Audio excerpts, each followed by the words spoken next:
Então, pessoal, bora aqui para a nossa quinta parte.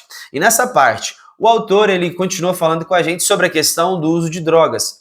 E agora eu queria que você entendesse, né, o momento exato para poder usar esse conselho aqui que o autor vai dar. Agora ele vai dar um conselho aqui diretamente para os pais, dizendo o seguinte, que para os pais tomarem cuidado no momento de falarem sobre os perigos da droga para o filho, né? Porque principalmente o menino, ele tem a maior tendência de ouvir o quanto, né, a droga é ruim e ter um interesse em querer usar, né? Porque você já viu, né? Parece que o interesse pelo proibido é muito maior, e principalmente o menino, né? O menino que tem muito mais testosterona do que a mulher, e esse hormônio, né, ele faz desperta essa agressividade, essa forma, né, mais hiperativa, né? O homem tem isso, né? Esse hormônio faz com que o homem ele tenha, né, mais vontade de querer pular, de correr mais riscos, entende? Então ele dá esse alerta aqui, né, para os pais, correto? E agora ele nos conta também que a história de uma menina que ela era uma atleta, né? E ela começou no meio da noite a comer algumas guloseimas, e ela era uma atleta, né, de alto nível. Então, quando ela começou a comer essas guloseimas, ela sentiu uma culpa tremenda. Só que o que acontece hoje em dia? Hoje, praticamente todos os adolescentes estão nas redes sociais. Todos os adolescentes estão nas redes sociais. E tudo que você publica ali, né, é para um público muito grande. E o fato é que antigamente as meninas elas tinham algo que chamava diário. Então, esse diário ajudava ela a ter essa conversa interior. Ali ela marcava datas importantes, acontecimentos importantes na vida dela.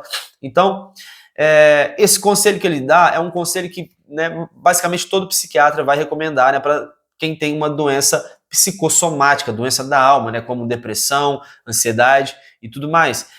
Porque isso ajuda você a colocar para fora tudo aquilo que está aqui dentro. E uma vez que coloca para fora, aquilo fica mais fácil, né, de poder lidar.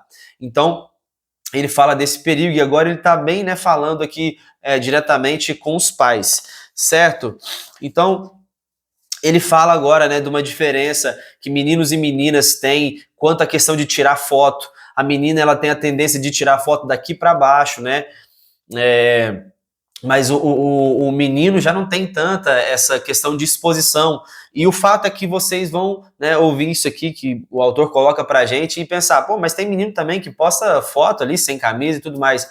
Mas ele vai dizer que essa questão é muito mais presente, né, nas meninas. As meninas, elas são muito mais valorizadas por isso, né? As meninas gostam de mostrar o seu corpo, sabe? Então, assim, essa é uma diferença, né, que ele coloca pra gente aqui quanto à questão de fotos, beleza? Depois você comenta aí se você acha, né, se você concorda ou não concorda com isso. Mas vamos lá.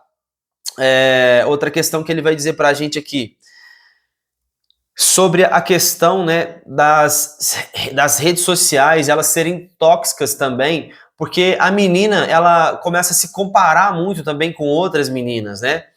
Então, essa comparação vai fazer com que a menina fique mais entristecida, né? E as meninas sentem muito mais, né, do que o menino. Não adianta, né? Você vê embora tenha Photoshop e tudo mais, mas a menina ela sente muito mais, ela fica muito mais para baixo de às vezes ver, né, uma menina com a barriga sarada, né, e ver outras características ali que ela não tenha e que essas características são admiradas e ela não tem, entende? Então assim, é o momento dos pais chegarem, por isso que eu estou falando que essa parte aqui ele começa a dar exortação mais para os pais, porque é o momento do pai proibir, né?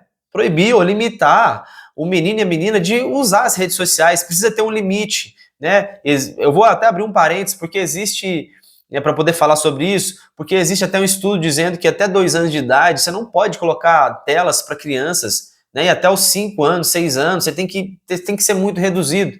E o fato é que às vezes, né, cada vez mais cedo crianças estão usando, né, as redes sociais, estão usando o celular, né? Enfim, eu vou parar por aqui porque esse assunto é muito extenso e isso, né, me pega muito por eu ser pai, né, de um menino, e meu menino vai fazer 2 anos agora, então eu sei, né, do quão, né, isso é prejudicial. E agora ele vai falar uma coisa muito interessante, que ele diz o seguinte, olha, você não é o melhor amigo do seu filho, porque tem muita gente querendo ser o melhor amigo do seu filho, tem muitas, né, amizades da idade dele querendo ser o melhor amigo dele. Você não vai ser o melhor amigo, sabe por quê? O melhor amigo nunca vai proibir ele de entrar nas redes sociais, nunca vai proibir ele de ir numa festa. Você, pai, vai ter que fazer isso. Então você não é o melhor amigo do seu filho, às vezes você vai ter que fazer coisas que vão contrariar ele. Entendeu? Como essa de limitar tempo nas redes sociais para não causar, né, esses efeitos maliciosos que acontecem, né, como a gente está dizendo aqui, dessa comparação que as meninas ficam vendo, né, a barriguinha da outra mais bonita do que a dela, enfim, etc. Vamos, né, fechar esse assunto aqui. Né? Eu creio que ficou bem claro o que eu estava querendo dizer. Outra questão também é a questão do uso do videogame, né? Os meninos têm mais tendência de jogar videogame e principalmente jogos violentos. Então, assim, talvez há até um estímulo, né? O autor vai falar que nos Estados Unidos houve até, né, uma lei que os pais, né? Essa lei não foi aprovada, mas ela foi proposta para os pais comprarem jogos violentos para os filhos. Para quê? Para o filho se tornar machão. Olha só que lindo, que maravilhoso. O filho se tornar machão, porque, olha só, é fato que vai chegando uma certa idade, o menino ele quer mostrar, né, que ele não é mais um menino, que ele é adulto e ele quer ter respeito. Né? Então você vê muitos meninos que fazem tatuagem no rosto, né, começam a fazer uma musculação, eles querem mostrar que eles não são mais meninos. E o fato é que às vezes isso tem apoio, né, dos pais. Só que eu quero te dizer uma coisa, você vai pegar o cara aí mais criminoso, o cara talvez né, vamos pegar um valentão, o cara ele é o valentão da escola. Meu amigo, ele não tem respeito. O que ele tem é o medo das pessoas. As pessoas têm medo dele. Só que por trás daquele medo, todas as pessoas estão esperando assim, rapaz, por que não aparece um mais forte e dá na cara dele? E rebenta, porque assim, eu não consigo bater não, mas podia aparecer um que rebenta esse cara. Bate nele. Porque assim, você pega um criminoso também, né? Você vê os criminosos aí, um cara, né, um traficante. O cara tem arma e tudo mais. Ele não tem o seu respeito, ele tem o seu medo. Você tem medo. Porque você tem família, você tem emprego, você tem filhos, né? Você não vai encarar esse cara, ele tá no submundo do crime. Você não, você é um cidadão de bem. Então ele tem o seu medo. E no fundo você também tá pensando a mesma coisa. Por que a polícia não pega esse cara e ele fica muitos anos na cadeia? Ou por que não aparece um traficante maior do que ele e mata ele? Sabe? Então, assim, não adianta você querer fazer com que o seu filho se torne um valentão, ele seja mais forte do que o outro, porque, assim, tem muitas outras qualidades que dá para você ensinar para o filho, né, para ele poder não se sentir um menino, né, mas se sentir um adulto, como, por exemplo, ele começar a ter responsabilidades, sabe? Ter responsabilidade dentro de casa, pagar uma conta, respeitar as pessoas, sabe? Obter conhecimento, vai estudar, vai ter conhecimento, porque o conhecimento é uma forma que faz você ganhar o respeito das pessoas, correto? Então, toma essa aí, viu? Essa é para os pais. Bom lá, vamos lá. Ele vai dizer sobre a questão aqui de gangues, né, hispânicas, né, como vou repetir, ele é um autor norte-americano. Então, essas gangues aqui, né, mexicanas, hispânicas, elas costumam recrutar aqui meninos para poder, né, participar, já fazer parte do mundo do crime. E ali, para eles entrarem em algumas gangues, eles têm que matar uma pessoa, né? Então, assim, tem muitos garotos que fazem isso, né? E imagine que talvez ele vai matar uma pessoa e ele não consiga, e ele morre como herói. Se ele matar, ele é um herói. Se ele morreu como herói. Se ele foi pego pela polícia, ele também é um herói. Então, há um estímulo para isso, mas a gente não quer que nossos filhos, né, caiam nesse submundo, sabe? Mas o fato é que, como a proposta do livro, né, essa diferença né, do sexo, do cérebro masculino e do feminino, o menino tem mais tendência a entrar nesse submundo, sabe? Porque essa questão de ser agressivo, isso faz parte, né, do universo ali do cérebro masculino, do menino, né, do homem. Então, muitos meninos são recrutados para esse tipo, né, de atividade, entrar numa gangue como essas, né, por causa dessa questão biológica. E outra coisa, muitos meninos passam tempo jogando videogame ali, né? Jogam GTA. Eu mesmo já joguei muito GTA. Então, né, o GTA, o cara, ele é praticamente ali um membro de uma gangue e ele sai cometendo crimes, né? E quanto mais crime, mais famoso, mais perigoso e tudo mais.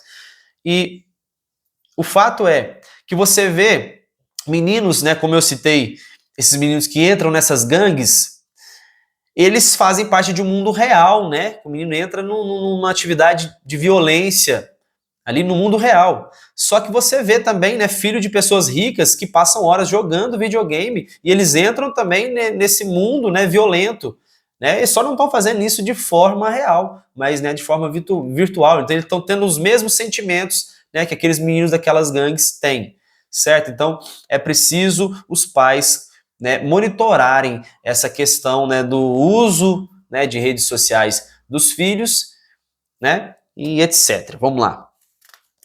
Outra coisa que ele vai dizer para nós é o seguinte: ele vai falar aqui que um menino de 22 anos, né, ele era antissocial, o menino só ficava dentro do quarto jogando, né, e se masturbando, né, era um jovem, vamos dizer, um jovem já. Então, os pais levaram ele no psicólogo. E aí, o que o psicólogo indicou? Pô, tira o seu menino aí, né, do videogame, traz ele para a vida real.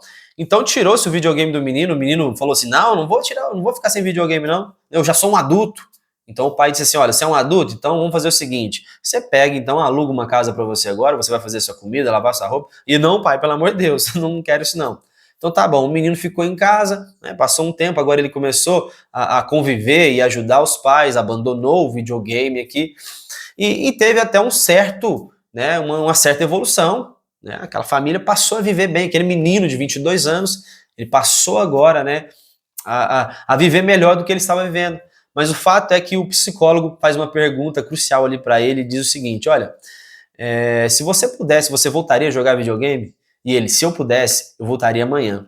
Sabe por quê? Os pais, quando viu aquele menino com uma pequena idade ali, com 5 anos, 5, 4 anos de idade, 3 anos, ele começou ali mexendo no celular, de repente ele baixou um jogo, de repente começou a jogar e o pai viu, nossa, que habilidade que ele tem, como que esse menino é inteligente. E de repente ele fez isso na infância, fez isso na adolescência, fez isso a vida inteira. E agora, meu amigo, como é que você vai tirar isso? Então, é mais um alerta, né, que o autor está falando aqui sobre a questão das redes sociais. E eu vou pausar esse vídeo aqui agora, né, eu vou já iniciar outra parte, senão vai ficar muito extenso, né, mas eu aguardo vocês aí na sexta parte, que eu vou estar resenhando aqui desse livro incrível. Um abraço para todos vocês e até mais.